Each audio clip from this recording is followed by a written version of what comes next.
What would it be like to be a fully mature, self-actualizing, fully functioning human being? This is the ideal, busy, happy person with all his faculties smoothly functioning in perfect cooperation. No wars going on inside, no hang-ups, no neuroses. The ideal, productive person. These self-actualized people are more accurate in their prediction of future events. They see more fully, and their judgment extends to an understanding of art, music, politics, and philosophy.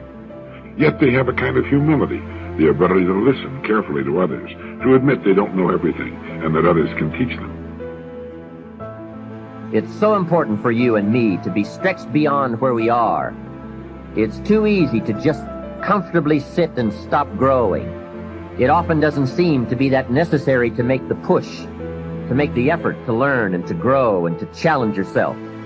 But let me give you something to think about. The last few years of the 20th century are going to demand a lot more mental vigor and mental activity. The competition and complications of life are going to truly challenge the full capacity of our mentality. So, stretch your mind. What we encounter in the physical world appears to be but a manifestation of invisible cause.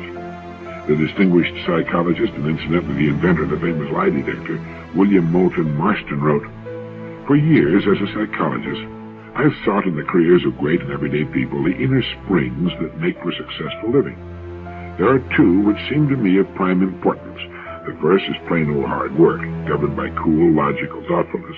The other is sudden, warm, impulsive action."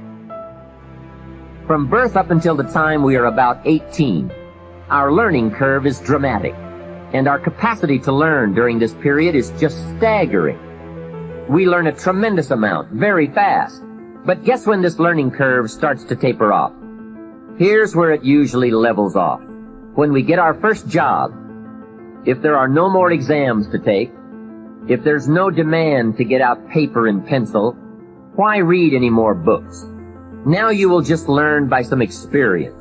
But can you imagine what would happen if you kept an accelerated learning curve all the rest of your life?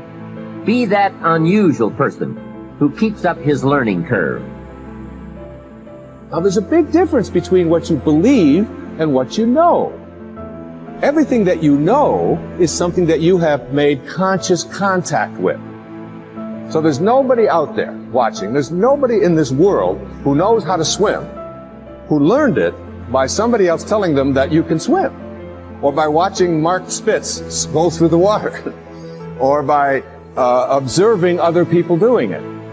You may remove some of the doubt, but you will never know how to swim until you get in the water and blub around a few times and then do it. And then you'll have a knowing, and that knowing is something that you'll never lose. Succeeding in life is not usual. It's unusual. You need to develop some unusual habits to earn the outstanding rewards. The subconscious mind and wealth. The trouble with most people is that they have no invisible means of support when business falls away, or the stock market drops, or they lose their investments. They seem helpless.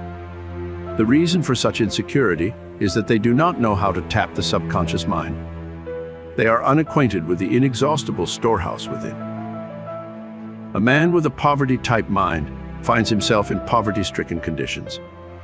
Another man with a mind filled with ideas of wealth is surrounded with everything he needs. It was never intended that man should lead a life of indigence.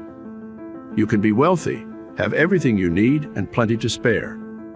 Your words have power to cleanse your mind of wrong ideas and to instill right ideas in their place. I have talked to many people during the past 35 years. Their usual complaint is, "I have said for weeks and months that I am wealthy. I am prosperous, and nothing has happened." I discovered that when they said, "I am prosperous, I am wealthy," they felt within that they were lying to themselves. One man told me, "I have affirmed until I am tired that I am prosperous. Things are now worse. I knew when I made the statement that it was obviously not true." His statements and those of the others were rejected by the conscious mind, and the very opposite of what they affirmed and claimed was made manifest. Autosuggestion succeeds best when it is specific, and it does not produce a mental conflict or argument Hence, the statements made by this man made matters worse, because they suggested his lack. The subconscious accepts only your convictions and beliefs, not just words or statements. The dominant idea or belief is always accepted by the subconscious mind. The following is a way to overcome this conflict for those who have this difficulty.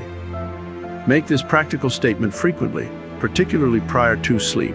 By day and by night, I am being prospered in all of my interests. This will not arouse any argument, because it does not contradict the subconscious mind's impression of financial lack. I suggested to one businessman whose sales were very low, and he was greatly worried, that he sit down in his office, get quiet, and repeat this statement over and over again. My sales are improving every day. I am advancing, progressing, and getting wealthier every day. This statement engaged the cooperation of the conscious and subconscious mind. Results followed. The above is a very simple, unique way of impressing the subconscious mind with the idea of wealth. Perhaps you are saying as you read this chapter, I need wealth and success. This is what you do. Repeat for about 5 minutes to yourself, 3 or 4 times a day. Wealth, success. These words have tremendous power. They represent the inner power of the subconscious mind. Anchor your mind on this substantial power within you.